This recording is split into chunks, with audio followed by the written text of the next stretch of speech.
So what's the value of a niche market? Back in 2012, when I was working my business and I was working as a consultant for some companies in the federal marketplace, I didn't have a specialty, or I was just a general contractor. I didn't have any particular, I wasn't specialized in roof or concrete or flooring or anything of that nature, because I didn't come in with getting my hands dirty. I came in as an engineer and doing paperwork and overseeing people in projects of that nature, but I never actually got my hands dirty. So I didn't have any particular skill set as a specialty trade contractor. However, I knew that if I was going to go off and start working in that arena and working with larger contractors, they kept asking me, well, what do you do? What are your services that you provide? So at that time, I made a decision to go after a niche market.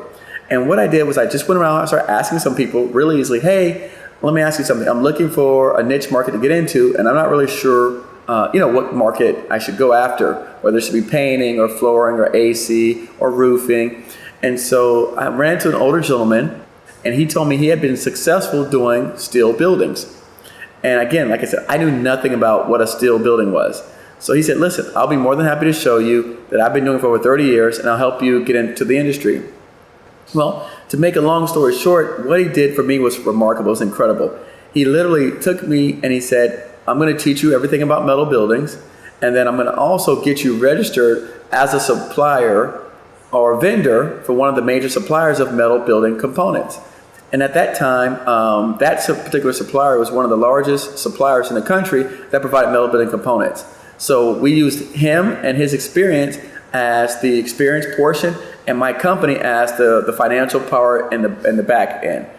Okay, we put that together. We went ahead and I got registered as a vendor for one of the largest suppliers. 6 months later, okay, a project came out on one of the military bases working for a steel building.